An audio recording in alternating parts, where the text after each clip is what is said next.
pero con buena música.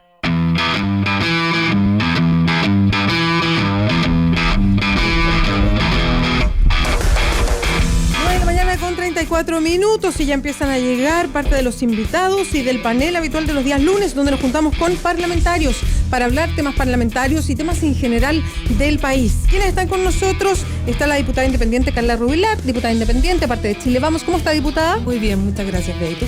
Muy bien también. Nada más que empieza el calorcito y a mí me cambia. ¿Me gusta el calorcito? Yo soy veranista, entonces me cambia. Yo soy de frío. ¿En serio? ¿Eres inviernista? Frío. ¿En serio? Sí, lluvia, frío. No te creo. Te juro. ¿Pero tú dónde naciste? ¿Acá en Santiago? Sí, acá en Santiago, pero me fascina el sur de la ciudad ya. Sí, yo creo, así como Valdivia, en Quisumaya, por ahí. Lluvia todo el día. Estamos con la diputada Carol Cariola del Partido Comunista. ¿Cómo está, diputada?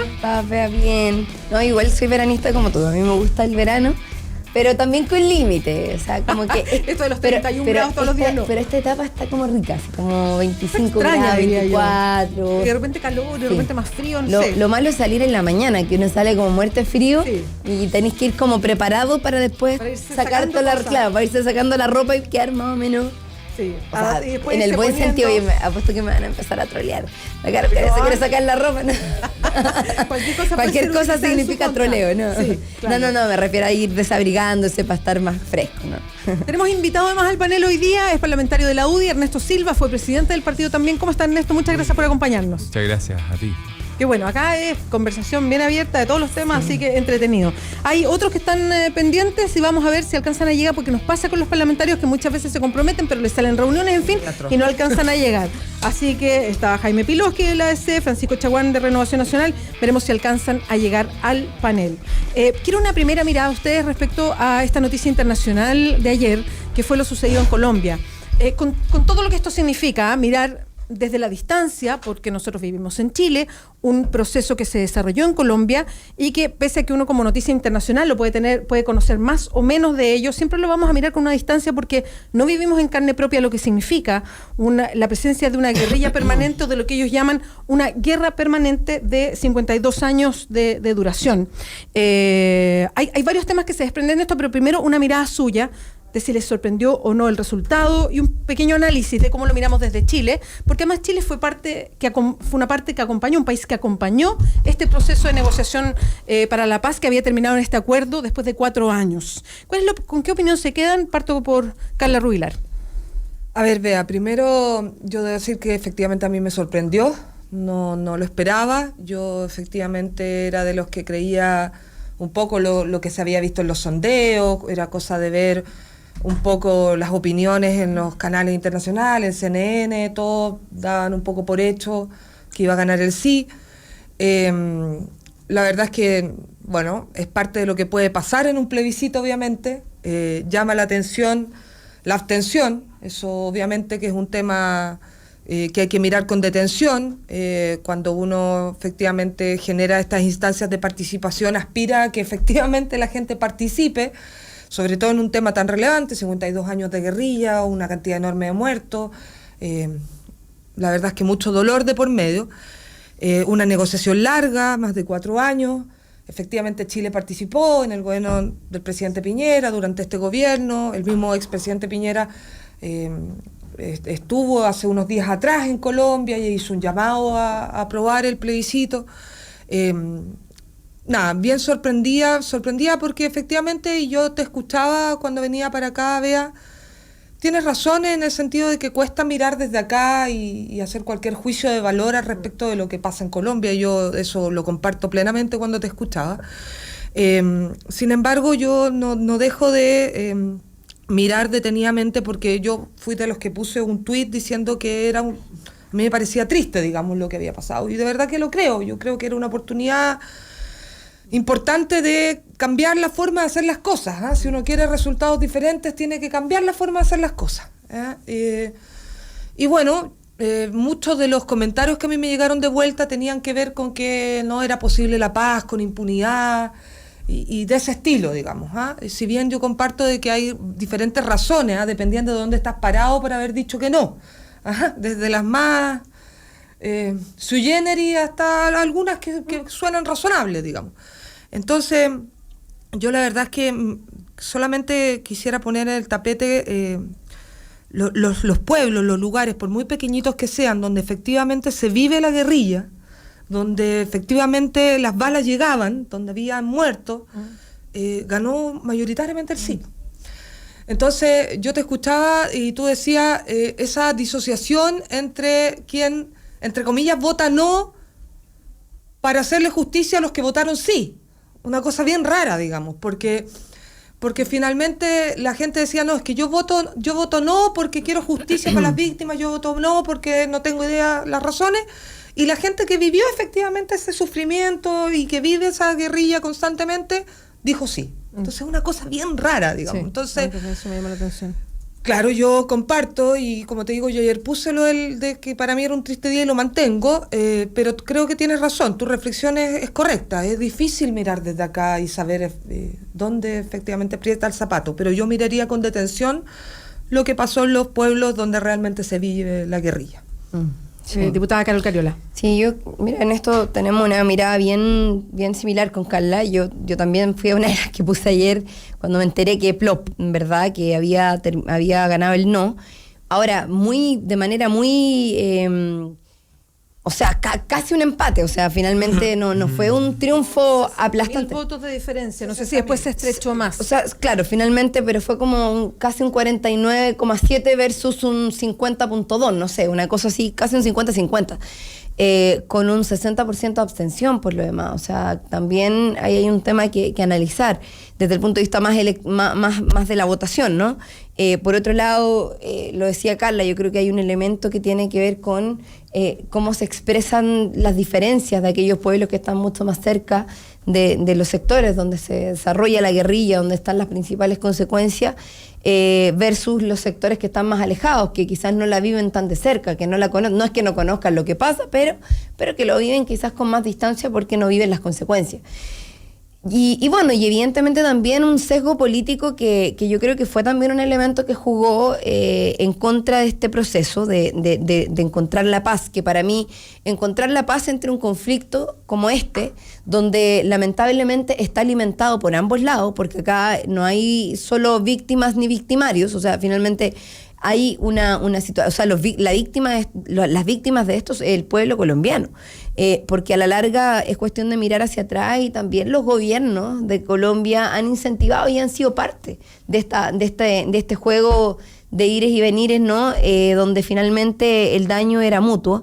Y en eso, bueno, yo creo que el rol de Uribe fue nefasto. O sea, el rol de Uribe al incentivar la votación por el no, habla de un egoísmo tremendo, porque finalmente lo que busca hacer es pasar por encima de un bien común para generar un enfrentamiento político con Santos. Y yo creo que eso es lo que a uno le da rabia, porque finalmente impera el egoísmo, impera el individualismo por sobre el bien común. A lo mejor uno puede no estar de acuerdo con todos los elementos que son parte del acuerdo. Un acuerdo es una negociación, donde hay cosas a favor y cosas en contra, donde unos ceden y otros también. O sea, finalmente la guerrilla se dio por una parte, o las FARC en este caso, por una parte, muchas cosas de las que ellos tenían en su disposición, y por otro lado, el gobierno colombiano, la institucionalidad, cede otras. Y yo escuché algo que es un elemento que no está muy en el debate y en consideración, pero que lo escuché de parte de unas personas colombianas que yo conozco, que viven en Chile, pero que su familia vive en Colombia, y que una de las motivaciones que los llevó a votar por el no, porque votaron por el no, ellos viven en la capital, era porque ellos creían, más que estar en contra del acuerdo, ellos decían, ¿cómo hacemos para que estas personas, que son miles de personas que están involucradas en la guerrilla, se reinserten en la sociedad?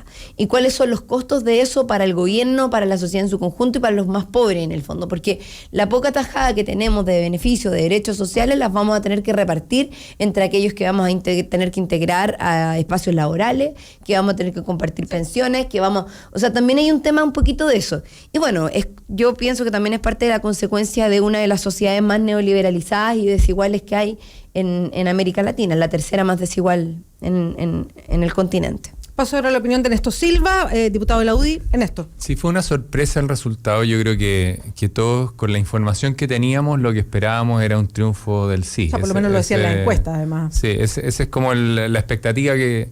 Ahora, dos reflexiones. La primera es qué difícil está siendo en el mundo llevar adelante procesos de paz y de acuerdos después de etapas de conflicto. O sea, esto está significando para los líderes en general y también en cómo se desarrollan los procesos una tarea muy grande, porque en el fondo lo que uno podía observar es que había habido un esfuerzo por construir algo, un desarrollo adecuado, etcétera, y no se ve reflejado en un sentimiento ciudadano mayoritario. Esa es la primera reflexión, y eso creo que reflexiones para Chile, para Venezuela, para el mundo, para todos lados, para donde uno lo quiera, nos van a poner una tarea de que en general estos procesos van a ser cada vez más difíciles de lograr bien.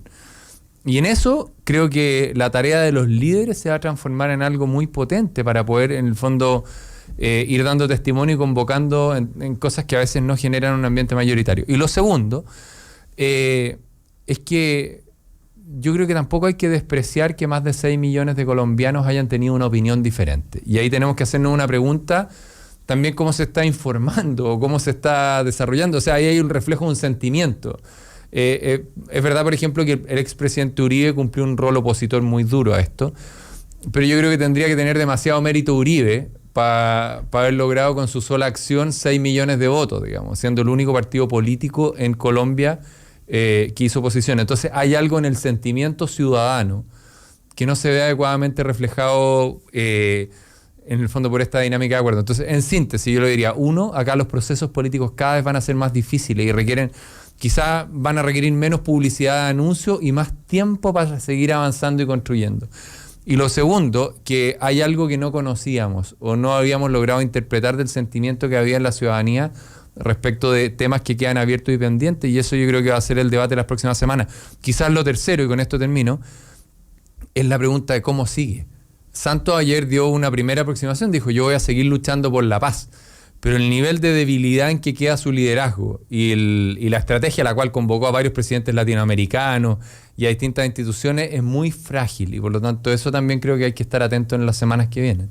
Sí, va a ser interesante. Por lo menos ayer del Frente Democrático, que era el Centro Democrático, que es el que lideró, digamos, el llamado a votar que no, lo que trataron de establecer desde el principio, yo vi toda la transmisión de los canales colombianos, que fue muy, muy interesante ver, era decir: perdón, con esto no estamos votando en contra de la paz, sino que queremos un acuerdo distinto. Forma, exactamente, claro, que el acuerdo es el foco, no el tema global.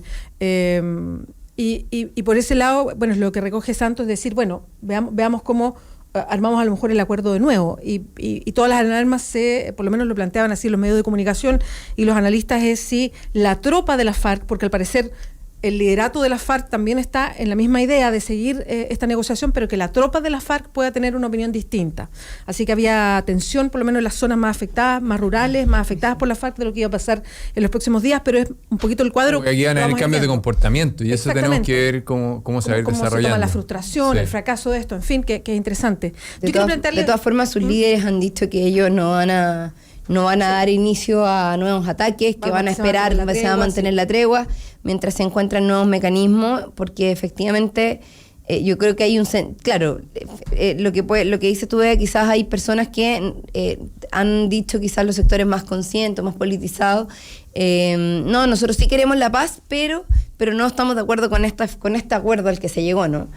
Pero bueno, finalmente, insisto, los acuerdos son acuerdos, o sea que hay acuerdos que este acuerdo no fue entre cuatro paredes, fue un acuerdo que fue también acompañado por otros países. Estuvo involucrado Noruega, estuvo involucrado Chile, lo decía Carla, en dos gobiernos distintos, o sea, ni siquiera solamente en un gobierno particular que sería entonces a mí me parece que de todas maneras hay un sesgo político por parte de esos actores, que es una buena justificación de decir: no, si yo quiero la paz, pero no en este acuerdo. Entonces, claro, pero es que si no te deja nunca conforme el acuerdo, entonces finalmente ¿cuál es la salida? O sea, ¿en qué momento tú pones el bien común por sobre finalmente tu particularidad o tu opinión personal? A propósito de eso, los quiero llevar a otro tema, y tiene que ver con los plebiscitos en situaciones como esta.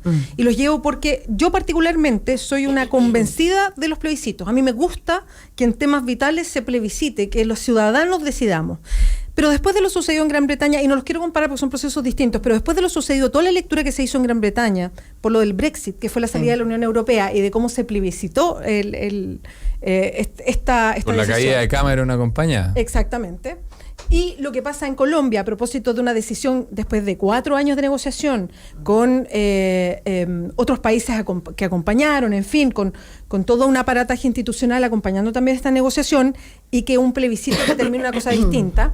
Yo leí a algunos analistas poniendo el detalle después de las dos situaciones de qué significan los plebiscitos o cuánto la ciudadanía tiene que meterse a lo mejor en temas donde hay una decisión que está más estudiada o se conocen más detalles. En fin, me gustaría una opinión de ustedes respecto a los plebiscitos y analizando estos dos casos, donde se dice, bueno, cuánto la gente está con toda la información, cuánto influye el tipo de publicidad o propaganda que se hace. ¿A usted le gustan los plebiscitos? Como parte de refrendar decisiones país, de mantenerlos, de que estén presentes en la Constitución. A mí me gustan los plebiscitos. Yo firmé uno de los... Carla, primero solamente la pasada rápida y después cada uno argumenta. Sí, a mí me gustan los plebiscitos. Sí, a mí también, absolutamente. A mí me gustan a nivel local. Y vinculantes. Y vinculantes, solo a nivel local. A mí me gustan prioritariamente a nivel local. Eso es municipal, para ser bien. No a nivel nacional. No. Ahora vamos con la argumentación. Después hay que explicar esto. Porque, por eso vamos a la argumentación. Sí. Carla Rubilar, usted dice sí a los plebiscitos. Sí, yo incluso firmé el proyecto del diputado Chilín para aumentar los plebiscitos y no solamente estamos con música agregada. El computador. El computador se puso a hablar. Y estoy a favor. Y sí, efectivamente, es justa el análisis que uno hace después de estos sucesos diferentes de qué es lo que pasa con los plebiscitos. Y ahí a mí el único cuestionamiento que me entró no es si son relevantes o importantes hacer plebiscitos, sino me entró un cuestionamiento en mi alma liberal al respecto de si cuando tú vas a refrendar temas tan relevantes como estos, por ejemplo, después de 4 años, si es válida la abstención de no ir a votar. Y ese cuestionamiento me viene a mí y en mi alma liberal, y lo tengo que decir, porque una cosa es que efectivamente cuando tú refrendas un tema como un acuerdo de y yo lo conversaba con mi marido hoy día en la mañana, cuán relevante es efectivamente que sea no representativo de todo lo que cree la gente de Colombia, porque estamos efectivamente dejando afuera un acuerdo de 4 años, complejo, 52 años de guerrilla, muerte, etcétera. Entonces, cuando empieza el cuestionamiento de la abstención y de toda la poca gente que fue a votar, claro, ahí yo digo, bueno, en este tema, cuando efectivamente muchos creemos que debe haber un plebiscito, tal vez debiera darse la discusión de si no debiera haber un grado más de participación. Entonces ahí yo tengo un cuestionamiento, porque mi alma liberal se topa con eso. Pero si yo diría, si tengo alguna duda de eso, más que del tema de plebiscitar o no este tipo de decisiones. Sí. Mirando, solo para complementar, y paso el tiro con la diputada Carol Carriola, solo para, ayer veía los registros de la votación más o menos histórica en parlamentarias, en presidenciales colombianas, para ligarlo con esta votación, y estaban todos más o menos en la misma línea, de una participación en torno al 40%. La participación ha sido entre el 35 y el 40 y tanto por ciento en Colombia. De hecho, tienen algunos incentivos, solo paréntesis, incentivos menores para votar. Por ejemplo, el que vota tiene un 10% de descuento en el pasaporte, que si lo quiere sacar, tienen un incentivo. Tienen pequeñas cosas que son interesantes para la discusión de acá. Por ejemplo, en la matrícula de las universidades públicas hay algunos componentes de incentivos al voto muy menores, pero que los comento porque pueden ser de interés para el debate acá en Chile más adelante. Diputada Carol Carriola. Sí. No, mira, yo creo que efectivamente, bueno, yo soy súper partidaria de los plebiscitos y creo que efectivamente los ciudadanos tienen, nosotros necesitamos que los ciudadanos jueguen un rol mucho más activo en los procesos de transformación, en las definiciones políticas que son fundamentales, porque de alguna manera también eso va incentivando la participación política. O sea, si tú te sientes parte, para mí es como consecuencia directa, si tú te sientes parte de las decisiones y sientes que tu opinión es válida y que tu voto realmente puede ser influyente en una decisión fundamental, finalmente la participación tiene otros incentivos que no tienen que ver solo con incentivos económicos como el que se hacía referencia recién, o sea, así como pagar menos en el pasaporte, que son incentivos mucho más profundos, ¿cierto? Un sentido republicano, un sentido cívico, de construcción de ciudadanía, por decirlo de alguna manera. Lo que lamentablemente se ha ido perdiendo, vuelvo a la construcción neoliberal que hay en Colombia, donde efectivamente hay un tema que tiene que ver también, yo no conozco todos los detalles de cómo se dieron los procesos de información, no sé cuántos esfuerzos se hicieron para incentivar la participación, quizás ahí también hay una autocrítica que hacer, pero quizás sí es bueno preguntarse, y yo tengo como, no sé, dividido mi corazón en esto, cuando hay definiciones que son tan trascendentales y que son definiciones de Estado, hasta qué punto también esto se puede plebiscitar. No sé si me entiendo, o sea, si me doy a entender en el fondo, porque no sé, pues hay definiciones probablemente que los estados y los responsables de esos estados van a tener que tomar en ciertos momentos, y no necesariamente todos lo van a poder preguntar o consultar públicamente porque no se van a manejar toda la información o todos los elementos. Yo creo que en esta oportunidad probablemente esto es uno de los casos, porque sigue poniendo en cuestionamiento elementos que son fundamentales, como por ejemplo el resguardo de la seguridad nacional, de la vida de ciudadanos que se ven expuestos todos los días a morir porque quedan entre medio de un enfrentamiento, o a situaciones como las que conocemos que ha traído como consecuencia la guerrilla. Creo que es bien complejo. Yo hubiese esperado de hecho, ayer leí una nota que decía, bueno, Colombia generaba dos expectativas: ser el ejemplo mundial de construcción, no solamente de validación del rol de la ciudadanía en los procesos de construcción favorable, los procesos de paz, donde incluso transversalmente estamos. Yo no escuchaba en esta mesa por lo menos decir que alguien estuviera en desacuerdo con el acuerdo de paz. Pero sin embargo allá se dan situaciones que para nosotros, por lo menos desde acá, probablemente son difíciles de leer y que nos tienen que hacer reflexionar. Yo creo que ahí quizá hay que hacer un análisis un poquito más profundo, con más herramientas, con más elementos, para poder tomar una decisión definitiva al respecto. Ernesto Silva. Mira, primera definición: yo creo que hay que aumentar violentamente la participación ciudadana, ojalá en las decisiones más conectadas con la realidad de quien participa. O sea, mientras más local la decisión, ojalá más participación. Por eso yo te decía, sí a los plebiscitos, ojalá gran parte de las decisiones comunales se dieran con participación en esos temas, porque tienen que ver con la decisión de la comunidad, del barrio, del entorno, donde además hay un interés muy fuerte por poder participar en esos temas y verse involucrado. Segundo, yo creo en la democracia representativa. O sea, al final del día, esto, aunque sea quizás menos cool decirlo, creo en la democracia representativa porque es una manera razonable de organizar la toma de decisiones, porque yo quiero tomar lo que decía Carol recién. Hay veces que hay temas tan complejos de explicar, tan difíciles de comunicar, de hilar tan fino, que transformarlos en decisiones generales todas de votación se hace muy difícil para poder tener conducción y avanzar. Tomemos dos ejemplos del último tiempo, que son los que tú has puesto. Inglaterra, digamos, Reino Unido, digamos, y Colombia, donde los resultados han sorprendido a algunos y donde muchos se han achacado después que quizás no se informó adecuadamente, que quizás no fue el mecanismo, que no, etcétera. Entonces, ¿qué es lo que creo yo? Que al final del día, delegar muchas de esas decisiones, que son de una complejidad muy grande, que han tenido un proceso muy largo, dejarlas dependientes de la calidad de la información y del proceso que se haga para que la participación ciudadana sea el nivel adecuado, yo creo que existen otros mecanismos mejores, y en eso apostaría por el desafío de que la democracia representativa lo haga cada vez mejor y transferir toda posibilidad de decisión a los lugares donde está la comunidad en los temas más locales. Creo que eso, o sea, si la conclusión, por ejemplo, hoy día en Colombia es que por este voto no se frena un proceso de paz que mayoritariamente el mundo quiere y la ciudadanía quiere como proceso de paz, y no necesariamente en estos términos, pucha, creo que sería un retroceso. Ese es como lo que yo veo.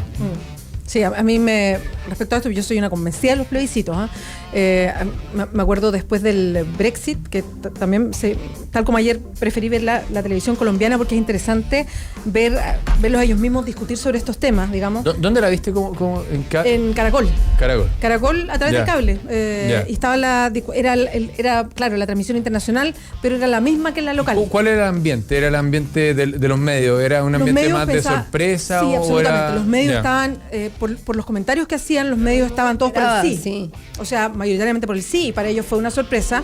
Pese a que yo me acuerdo que conversé con Libardo Buitrago, que es colombiano, es analista, pero está instalado en Chile. Él votaba además porque hubo 40.000 colombianos que votaron en el extranjero para el plebiscito, que me pareció súper interesante. Y él me decía que él creía que iba a ser un resultado súper estrecho. A favor del sí, él pensaba, pero muy, muy estrecho. O sea, él no se compraba el cuento de las encuestas que daban un sí muy mayoritario. Él apostaba que iba a ser estrecho. Lo que a mí me llamó la atención, y que es otro tema que quiero ponerles a la vuelta, pero vamos a hacer la pausa, que es las encuestas. Como un tema global que se instala respecto a todo lo que provoca la encuesta, que puede ser que no le atienen al resultado, el por qué, pero además cómo van generando realidades. Exacto. E influyendo en la opinión pública, pese a que pueden estar muy alejadas del resultado. Pero recuerdo, a propósito de algo que comentaba recién Ernesto Silva, la discusión que se armó en Gran Bretaña, porque justo después del Brexit yo también seguí la transmisión británica de lo que pasó, que era muy interesante ver toda la discusión, y era cómo la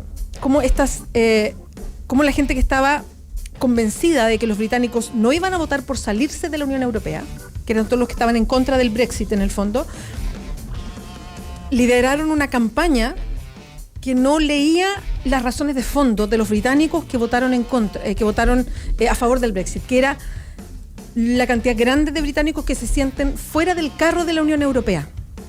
Y como eso lo minimizaron o no pudieron leer lo que efectivamente pasaba en su país.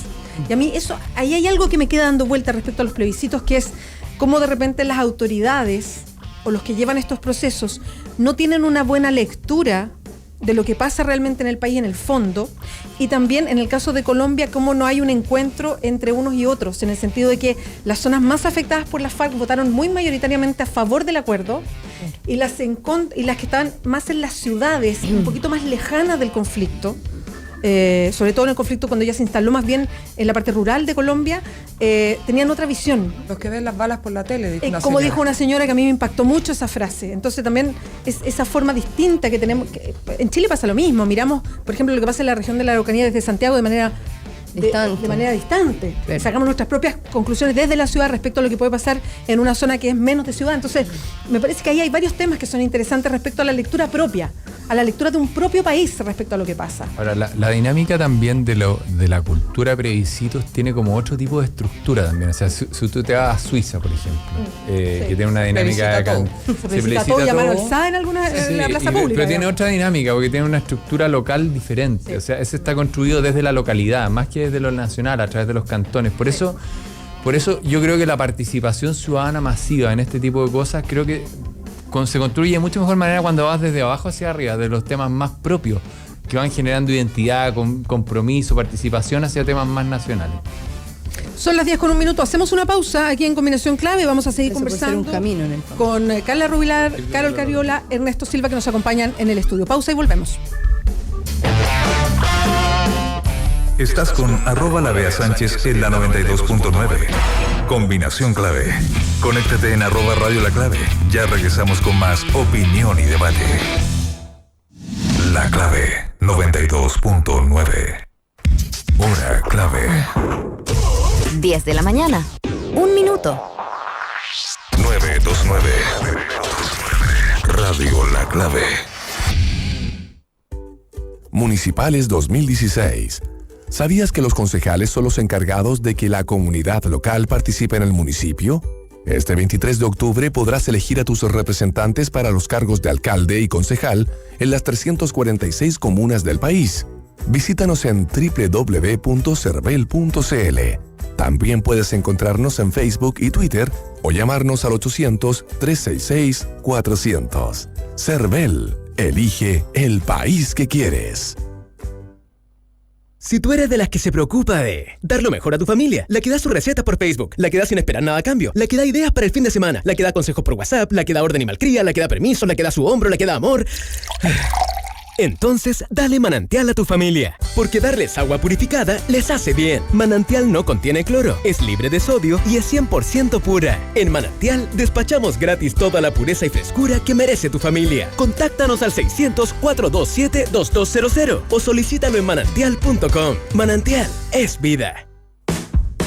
En el corazón de Providencia y a pasos del metro, Hotel Nogales and Convention Center. Un servicio de primer nivel con estacionamiento, Wi-Fi y desayuno incluido. En Hotel Nogales ponemos a su disposición nuestro centro de eventos con salones con capacidad hasta 400 personas. Reserve su estadía en hotelnogales.cl o a nuestro teléfono 223-356958. Hotelnogales.cl. Lo hacemos simple para usted. Casa Mía es más que una residencia de adultos mayores. Es un lugar para vivir plenamente la vida. Departamentos de 3 tamaños con enfermera y médico residente. Plena independencia para vivir los años dorados. Actividades semanales como taller de pintura, coro y bingos. Contáctenos. Casa Mía, Normandía 1882, Providencia. O a nuestra web residenciacasamia.cl. Municipales 2016. ¿Sabías que los miembros de colegios escrutadores son ciudadanos que se reúnen al día siguiente de la elección? Ellos suman los votos registrados por los vocales de mesa en las actas de escrutinio. El sábado 1 de octubre revisa en diarios del país si fuiste nombrado miembro de colegio escrutador para las elecciones municipales 2016. También podrás consultar si fuiste designado en www.cervel.cl o llamarnos al 800-366-400. ¡Te esperamos! Cervel, elige el país que quieres. Nos gusta hablar contigo y sobre todo escucharte. A través del hashtag en radio puedes participar. Puedes respondernos con el hashtag Viva Chile 929. Hashtag Nicolás Temprano en Radio La Clave. Gato Políticamente Humana. Y dice el hashtag Conclave Deportivo. Twitter @ladeporte. Muchas gracias a todos los que participan en el hashtag Combinación T. En la 92.9. Somos como tú. Somos La Clave. Beatriz Sánchez y sus panelistas continúan desmenuzando la contingencia. Estás en Combinación Clave 92.9. Desde la mañana con 5 minutos, seguimos discutiendo acá en el estudio en Combinación Clave lo que estábamos hablando respecto a los plebiscitos. Yo quiero ir después al tema de la encuesta, pero a lo mejor vamos a cerrar la ronda de plebiscitos por reflexiones que hacíamos mientras estábamos en comerciales. Estamos en el estudio con la diputada independiente de Chile Vamos, Carla Rubilar. Estamos con la diputada del Partido Comunista, Carol Cariola, con el diputado de la UDI, Ernesto Silva. ¿Algún tema que agregar respecto a los plebiscitos y ya ir para ir cerrando este tema? Yo solamente decir que... Carla Rubilar, después Ernesto Silva. Carol Cariola y Ernesto Silva. Bueno, no, nos pasa a veces en el... Es que bueno, Carla, Carol... Bueno. Y las dos con calma, ¿no? Sí.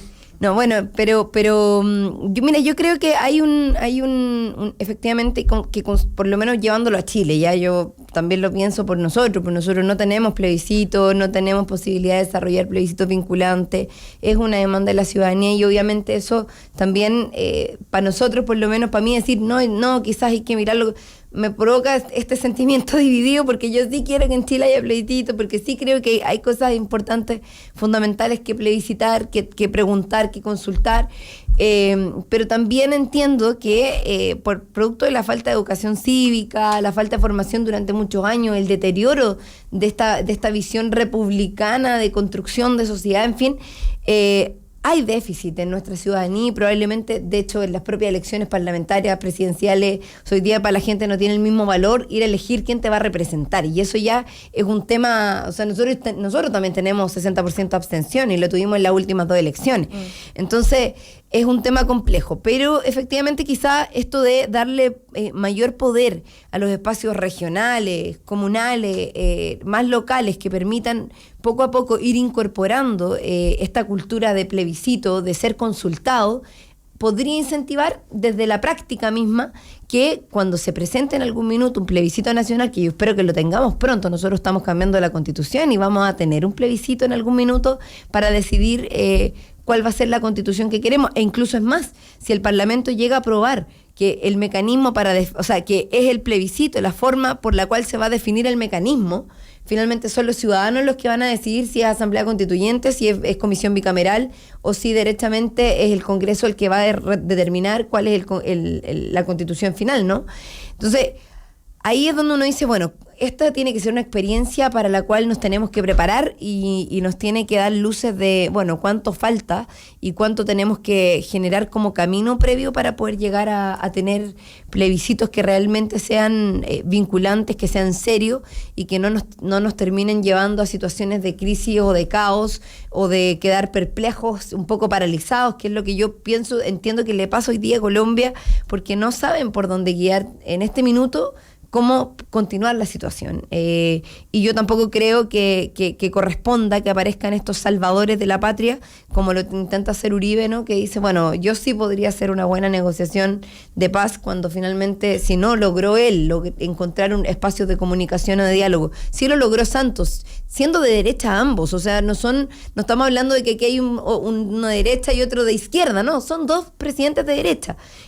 Pero Uribe tiene una visión militarizada, una visión de garrote que es distinta a la visión que tuvo Santos cuando él incluso encabezó en algún minuto una marcha por la paz. Entonces, yo pienso que, bueno, ahí hay harto que analizar y que sacar en conclusiones nosotros para nuestro propio proceso. Mira, Ernesto Silva. 3 reflexiones. La primera, la única forma de participación no es el voto. ¿Ya? Yo creo que hay que tratar de incorporar mucho más innovación en la manera de ampliar la participación ciudadana. Por ejemplo, a mí me encantaría que a través de toda la tecnología que hay, este proceso de paz como el de Colombia o el Brexit en el Reino Unido u otros, pudiéramos tener 1000 formas de plataformas de votación, de discusión, de conversación, de manera tal de que las autoridades que cumplen el rol de representantes puedan tener incorporada mucho más información antes. Que haya mucho más debate, mucho más espacios de discusión ciudadana. O sea, ojalá las comunidades pudieran tener discusiones locales sobre estos temas. Creo que ese sería los cabildos, ¿sí? Formas valiosas para tocar los temas, me parece bien. Eso me parece bien en los temas que la gente participe lo más activamente. En la medida, a tu punto, Carla, que no estén manipulados y usados por algunos. Pero sí, mucha conversación, mucha forma de si al final del día la comunidad que se sienta dueña. Segundo. Y que sienta que su decisión y su participación tiene influencia en las decisiones, porque ese es el punto. Segundo. Yo me refería a los cabildos constitucionales, que no está de acuerdo a la refiriendo. Segundo tema. Yo lo que creo es que hay que llevar cada vez más decisiones a lo local. Y en eso hay que partir por las cosas más básicas. Ojalá los presupuestos municipales se consultaran mucho más, que las comunidades pudieran priorizar, o sea, en cosas que afectan muy cotidianamente, muy en el día a día. ¿Cómo quieren que se gasten los recursos? De verdad, ¿qué es prioritario? En temas de salud, si quieren que haya más plata para los fierros de los consultorios o quieren que haya más... O sea, ir a cosas más de sentido común, tratar de reflejarlo de esa manera. Y lo tercero, que quizás es una cuestión más de fondo, pero yo lo que veo es que más que hacer a las personas votar, ojalá transfiriéramos más decisiones a las personas en su cotidianidad. O sea, estos no son buenos ejemplos, el ejemplo de la paz y el ejemplo del Brexit. Pero mientras, ojalá, para mí que el Estado preguntara menos lo que hay que hacer y le entregara más a las familias y a las personas capacidad de tomar decisiones sobre su propia vida. Ese es como creo, y en eso hay mucho espacio de debate, de discusión, y ahí yo creo que hay que privilegiar eso. Sí, yo sé a dónde va el diputado por varios de los temas de fondo que hemos estado conversando acerca de las reformas y el tema de la educación, por ejemplo, y cuánto es responsabilidad del Estado y cuánto se le puede entregar esa responsabilidad a la familia y que cada familia decida. En fin, yo entiendo... Vaya va mi comentario, exactamente. Sí, y las consecuencias reales de esa pseudo libertad de la que se habla, porque finalmente muchas veces está súper condicionado por las condiciones propias de la sociedad, o sea, una sociedad tan desigual como la nuestra.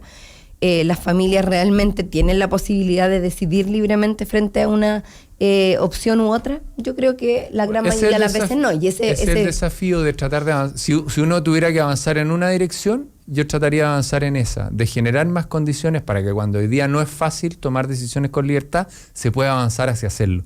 Creo que ese es un camino que vale la pena, que permite que las personas puedan desarrollar de mejor forma su vida y la puedan desarrollar más plena. Así que a mí me parece ese es un camino a fortalecer.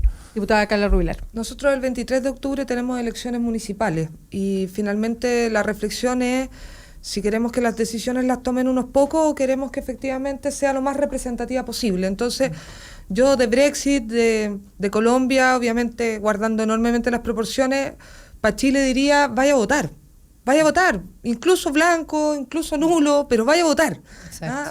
No dé la posibilidad. Si usted cree que no se van a elegir más las personas, le lamento decir que va a seguir habiendo parlamentarios, alcaldes, concejales. La diferencia es por cuánta gente y cuántos representativos son. Entonces, vaya a votar. Ese es mi mensaje. Sí, de hecho, ayer había un Twitter que me gustó mucho, que era no le gustan los, o sea, le gustan los candidatos, vaya a votar. No le gustan los candidatos, vaya a votar. Tiene rabia, vaya a votar. ¿Está insatisfecho? Vaya a votar. Vaya a votar. Exacto. Y respecto a lo que yo quería tomar lo que decía el diputado Ernesto Silva, lo que pasa, diputado, que yo lo escucho a usted y escucho al resto de los parlamentarios decir, sí, a mí me gusta que la gente tome las decisiones, que el plebiscito y esto, pero uno choca con la realidad y yo veo que los parlamentarios no están muchas veces como tan a ver, lo voy a decir así, tan dadivosos respecto a quienes deciden. Yo veo que hay que la clase hoy día, que me carga esto de la clase política, pero el grupo, digamos, dirigentes, si queremos, ustedes que son parlamentarios, que en el fondo lo que hacen es regular la vida de todos nosotros, para mí tienen una responsabilidad mayúscula a propósito de eso, pero que manejan un poder que yo no veo tan fácil que cedan a los ciudadanos. Yo lo veo ahí y choco un poco con las declaraciones. Uno habla con cada parlamentario y todo, sí, a mí me gustaría los plebiscitos, pero a la hora de los que hubo, como que no pareciera que no. Entonces, ¿cuánto hay de realidad en eso? Porque yo no veo una mirada tan transparente a la hora de decir, tomen ustedes las decisiones. Mira, ¿para qué la pregunta? A los tres. Pero parto con usted, a propósito que usted decía, yo miro bien que la gente tome decisiones. Sí, mira, yo lo que quizás aquí hemos tenido siempre una discusión más, es como no para media hora, pero para varias horas más, pero de verdad. Siempre hay una discusión muy de fondo sobre cuánto creemos que tiene que ingerir e interferir el Estado en las decisiones de las familias y de las personas. En mi sector político nosotros hemos planteado que ojalá la mayor parte de las decisiones se pueda dar a nivel de la familia y a nivel de la persona. La mayor parte de las decisiones y ojalá el Estado pueda estar en aquellos espacios donde es muy difícil para la familia organizarse y tomar decisiones. Ese es como el planteamiento de fondo. Ahora, las herramientas para ir dando espacio hacia eso, que puedan tener que ver con plebiscitos, con otra forma, yo lo planteo que ojalá vayan desde lo local hacia lo nacional, porque ahí creo que es donde hay más conexión. Y creo que ese es el camino que ojalá se pudiera tomar. Y eso, no sé, desde temas en educación, como tú planteas, en decisiones de salud. O sea, a mí me encantaría que más personas pudieran elegir la forma de atenderse en salud. Me encantaría eso. Creo que va más consistente. Efectivamente, hoy día el país todavía no logra ese nivel de desarrollo y hay que propender hacia eso. O sea, pero no quedarse como en decir, oye, mira, como no se puede, aquí hay que intervenir más. Esa es mi opinión. Me encantaría que las familias pudieran elegir más las alternativas de educación superior también. Y para eso hay que ir generando alternativas y opciones. A eso me refiero cuando... Entiendo. Es que quiero poner un ejemplo. ¿Sí? Y un ejemplo que puede tocar como los distintos sectores políticos. Solo como para ejemplificar. Yo soy partidaria de plebiscitos permanentes en todas las cosas. Por ejemplo, que sea un plebiscito, si queremos aborto o no queremos aborto. Y yo sé, y lo menciono porque es un tema sensible para la UDI, por ejemplo. Que ahí ustedes no están dispuestos a un plebiscito, ustedes tienen una opinión... Y le pregunto, porque a lo mejor me dice que sí. Yo no estoy dispuesto a los plebiscitos nacionales. Un segundo para terminar solamente la reflexión. Y en otro tema que puede ser sensible, a mí me encantaría un plebiscito también y que los chilenos decidiéramos cuánto más Estado queremos. Por ejemplo, como viéndolo por el otro lado, porque a mí se me arma una película respecto a que en algunas cosas queremos una decisión de la autoridad y en otras cosas de las personas y en los otros temas es al revés. Entonces, que no sean solamente una decisión plebiscitada, un tema valórico o un tema económico o un tema de si queremos vivir con más Estado o con menos Estado, o sea, que todo sea plebiscitado. A eso me refiero. Termino mi argumento. Dele. Yo encuentro que los plebiscitos a nivel nacional, o los tenemos para los temas que nos convienen y no nos convienen. O sea, es una definición sobre la forma de tomar decisiones o no. Yo lo que digo es que hoy día, participación en votación en temas locales, ya avanzar desde esa forma. En los otros temas, por ejemplo, en el tema del aborto, yo estoy en contra del aborto, lo he dicho en todos los tonos, pero hay un sistema de representación donde hoy día se está aprobando el aborto. ¿Un plebiscito para eso? ¿Tampoco? Mira, o sea, yo lo que, no discutiría el plebiscito para el aborto. Lo que te diría es, ese es el sistema de participación para tomar decisiones en Chile, para el aborto, para el rol de no sé qué, para todo. Yo creo que no. Lo he planteado por razones que tienen que ver un poco por la abstención que estamos viendo en Colombia, por otras razones, por la complejidad de informar, y creo en la democracia representativa. Hoy día, contra mis convicciones, el aborto va a ganar. ¿Ya? Y yo soy respetuoso de eso porque he podido dar los argumentos en el Congreso. Participé de una elección, igual que todos los chilenos, se han dado los argumentos y lamentablemente a mi pesar eso va a ganar. Hay un mecanismo a través del cual eso se ha tomado, ¿ya? Y por lo tanto no elegiría la herramienta de validación según convenga o no convenga, sino pensando qué es lo mejor para construir decisiones para el país. Y yo vuelvo a mi punto, ojalá más decisiones estén en el ámbito de la persona, de la familia, y la participación se pueda activar prioritariamente desde lo local, desde lo más del sentido común y menos desde los temas más ideologizados. Carla Rubilar. A ver, yo en lo conceptual obviamente que comparto con el diputado Silva, pero la vía real es diferente, porque cuando uno dice es que yo quiero que las personas decidan y tomen decisiones, por ejemplo, que elijan su sistema de salud, no pueden elegir su sistema de salud, Ernesto. No pueden elegir estar en ISAPRE si quieren, porque los recursos no le dan. porque tienen enfermedades preexistentes, porque efectivamente no les van a cubrir enfermedades catastróficas y por eso terminan en FONASA, los abuelos, los enfermos más graves, las mujeres en edad fértil. Entonces, esto de la, entre comillas, posibilidades de elegir de las personas y que sean las personas libres para tomar esas decisiones no es real, no es tal. Entonces, ahí efectivamente, para los que creemos en la libertad de las personas y no en las libertades de las empresas, sino que en las personas, ahí el Estado tiene un rol relevante para que las personas realmente puedan decidir. Por eso yo era muy partidaria de la eliminación del copago en la educación, porque cuando tú copagas, tú tienes posibilidades de elegir dentro de lo que te alcanza en el bolsillo para copagar, y todo el resto tú no lo puedes elegir. Entonces esa libertad es una libertad engañosa, una libertad que no es verdadera. Entonces yo creo en el rol del Estado para darle libertad a las personas, para que realmente haya igualdad para tomar decisiones. Entonces yo ahí tengo una discrepancia, porque comparto el concepto de que las personas toman mejores decisiones muchas veces que el Estado, ¿ah? Pero eso en la medida que la puedan hacer. Y lo que pasa en este país con las inequidades que tenemos, que no se puede. ¿Ah? Entonces, efectivamente, la discusión de las libertades habitualmente sean temas valóricos. Si tú eres libre o no para hacerte un aborto, si tú eres libre o no para casarte con quien quieras, a quien amas, etcétera, para consumir marihuana, que vamos a votarlo prontamente, etcétera, etcétera. Pero no está la discusión, a mi juicio, más relevante, que es que las decisiones cotidianas del día a día, de salud, de educación, de jubilación, etcétera, etcétera, tú no tienes libertad. Y para allá tenemos que trabajar. Ese es el Estado que yo creo para que tenemos. Para generar esa libertad. Para generarla. Eso. Pero es de las personas, ¿sí? No de las empresas, no obvio, de las obvio, personas. De las personas. Sí, no, mira, yo también soy partidaria de los plebiscitos, lo decía recién, de que las personas sean consultadas. Creo que eso es un elemento que tenemos que fortalecer. Pero también creo que no podemos irnos de un extremo a otro. O sea, que todas las decisiones se tomen por plebiscito, entonces así eliminamos las instituciones como, no sé, el gobierno, el poder ejecutivo o el poder legislativo. O sea, no es lo correcto. Creo que hay definiciones que tienen que pasar por el poder legislativo y hay definiciones que tienen que pasar por el poder ejecutivo. Por algo las personas votan, eligen, y nosotros hoy día tenemos que incentivar y recuperar una confianza que se ha perdido, pero por otras razones, por diversas razones, por las cuales la gente no quiere participar.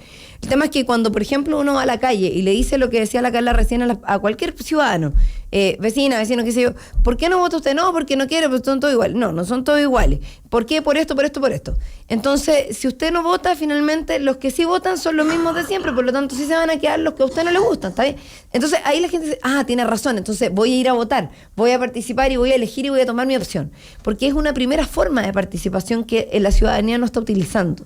Y yo creo que hay decisiones que efectivamente tienen que ser tomadas por votación universal y que tienen que ser votadas por plebiscitos nacionales, y tiene que existir el plebiscito vinculante. De la misma manera en que, por ejemplo, yo soy partidaria y soy parte de un proyecto que genera la iniciativa popular de ley, que los ciudadanos puedan tener posibilidades de generar proyectos de ley y participar activamente de la acción parlamentaria, mucho más directo.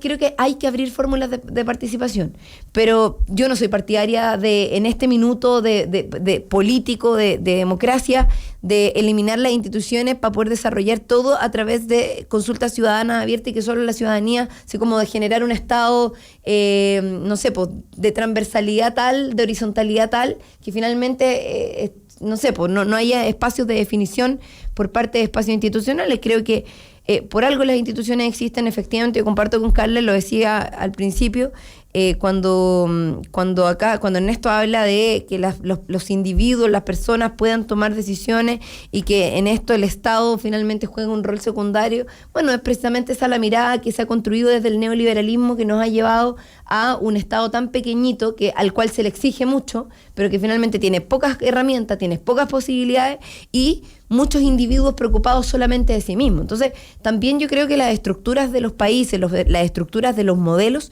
influyen en la construcción de ciudadanos que nosotros tenemos, digamos. Y el tipo de ciudadano que tenemos hoy también es parte de la construcción de una estructura de sociedad que se proyectó, que se generó y que hoy día está siendo exitosa respecto de despolitizar, respecto de eliminar la participación, respecto de tener el tipo de política que tenemos en Chile. Entonces, Yo creo que claro, es un debate mucho más profundo, da para muchas cosas más. Yo creo que estas falsas libertades de las que se habla, educación es lo más, el ejemplo más claro. Salud lo decía Carla recién, pero por ejemplo la libertad de enseñanza, tal y como se ha entendido hasta ahora, es una libertad de enseñanza súper engañosa, porque finalmente la familia, no cualquier familia puede elegir ir al St. George, por ejemplo, o ir a cualquier otro colegio pagado, particular, que tenga, no sé, pongo el ejemplo del St. George porque lo conocí el otro día, fui a un foro y quedé completamente sorprendida porque son hectáreas y hectáreas de colegio maravilloso, lleno de pasto, que pucha, cualquier colegio municipal se querría poder tener a sus niños en un espacio con áreas verdes, con espacios de desarrollo mayor, etcétera, pero no lo pueden hacer porque no todas las familias tienen acceso a eso. Ernesto Silva. Yo creo que la pregunta que uno se tiene que hacer es cuál es el sueño que tiene. Yo lo que sueño es que más familias puedan llegar a tener esa opción de elegir. Si la pregunta es si ustedes creen que hay que tratar de generar condiciones para que más familias puedan elegir, y por lo tanto, si eso es así, ¿cómo avanzamos? O sea, pretender la utopía de que hoy día está todo resuelto y que todos pueden elegir fantástico, obviamente eso es una utopía, no calza con la realidad. Pero estos son procesos, ¿qué camino queremos tomar? A mí me encantaría, siguiendo el ejemplo de la Carol, que más familias pudieran tener opciones para elegir un colegio como el que tú describes. Y que lo puedan elegir, que esté dentro de sus opciones, no solamente que puedan ir al colegio municipal o del Estado que esté en el barrio donde están, que ojalá puedan tener la opción. Y que si quieren poder invertir y han hecho un esfuerzo y le da resultado ese año, que puedan tener la opción. Y si en FONASA hoy día muchas personas no pueden optar a un sistema distinto, mejoremos FONASA de manera tal de que las opciones de la familia para poder elegir algún prestador de salud que no sea necesariamente el hospital o el consultorio, sea una opción. Y no necesariamente se lo tengamos que imponer. O sea, avancemos. Si la convicción es que esto es un camino donde la libertad es tan importante en las decisiones, vamos tomando las decisiones que permitan eso, que permitan que el colegio se pueda elegir cada vez más, no menos. Que la familia pueda elegir si quiere aportar un poco más en educación, no menos. Que en materia del lugar de atenderse salud puedan elegir otra opción más, no menos. Esa es mi convicción al menos. Y creo que como es un proceso que toma tiempo, por ejemplo, lo que va a pasar ahora es que la discusión de la ley de presupuesto, que parte en 1 hora y media más, en 1 hora más, va a ser un buen momento para que reflejemos prioridades en eso. ¿Cómo queremos que se reflejen las posibilidades de decisión de la familia? Cuando llegue el momento de elegir una vivienda, cuando llegue el momento de priorizar los recursos en un determinado tema u otro. Eso es lo que vamos a ver. Quiero agregar algo a eso porque creo que es súper importante aclararlo y definir la diferencia en esto, porque efectivamente, claro, uno quisiera que los ciudadanos tuvieran la posibilidad de elegir, pero cuando también se les entreguen condiciones parejas a todos para elegir, no solamente en relación a las condiciones de lo que tu bolsillo te permite en relación a tu condición individual. O sea, yo creo que, y ahí es donde finalmente entra la responsabilidad del Estado.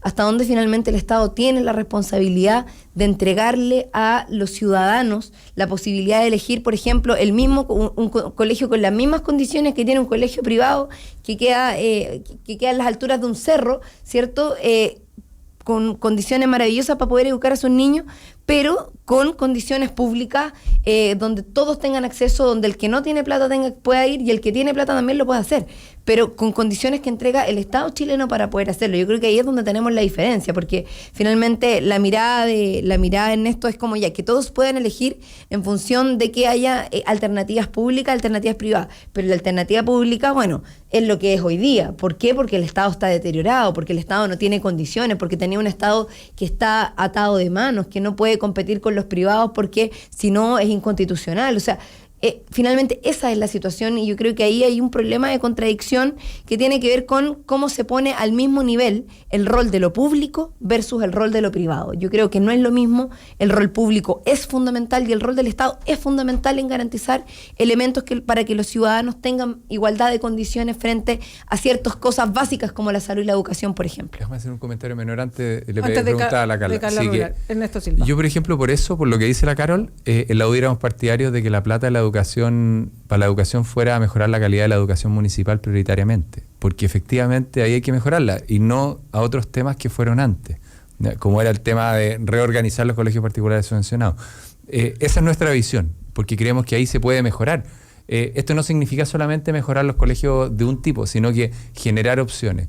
Y en eso creo que ahí hay una oportunidad de avance muy, pero muy, muy, muy grande.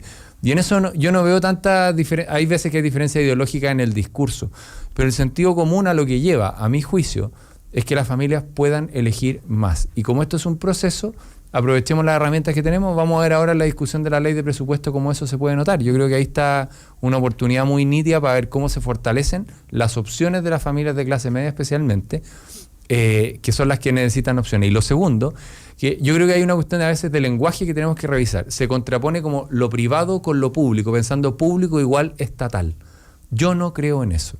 Yo creo que todos participamos de una manera de contribución a la tarea pública. Lo hacen, no sé, las instituciones de educación privadas que también tienen un rol público. Y en eso son muchos los que contribuyen a esa tarea. Cuando uno quiere poner como sinónimo estatal a lo público, deja fuera, por ejemplo, a la Universidad Católica, a la Universidad Diego Portales, por poner ejemplos de instituciones que yo creo que sí contribuyen mucho a lo público y no necesariamente son estatales. Eso creo que es una visión que también hay que plantearla, porque a veces se circunscribe a un ambiente que deja fuera a muchos otros. Bueno, no fue lo que se reflejó en la discusión de educación, en todo caso, lo que está diciendo el diputado. A ver, yo creo que efectivamente cuando uno quiere que las personas puedan elegir de mejor forma, uno tiene que priorizar los recursos del Estado, y eso es innegable. Y en ese sentido, yo también comparto de que la reforma educacional partió mal. O sea, la reforma educacional partió preocupada de los particulares subvencionados, no solamente en la eliminación del copago, sino en una innumerable otra cantidad de cosas, antes de preocuparse de la educación pública municipal, que esa efectivamente necesita un rebaraje de forma importante, es cosa de ver los números. También discrepo de que pongamos las fichas en la gratuidad universal. O sea, hoy día el tema económico del país ha hecho que el mismo gobierno patee la gratuidad universal. Pero no es porque hay un análisis de que hay otras cosas que mejorar en educación antes y invertir esos recursos para tener oportunidades y igualdad, sobre todo en la educación preescolar y básica. En el tema de los hospitales, por ejemplo, yo sí creo que es imposible hacer competir el sector privado con el público, porque hoy día los hospitales públicos no tienen ni siquiera el pago mínimo que debieran pagarle para poder...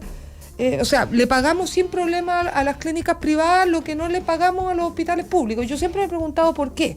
Entiendo que el sistema de los economistas de la salud dicen que así funciona porque los hospitales funcionan con más demanda y que así en el costo medio, como dicen ellos, funciona bien y qué sé yo.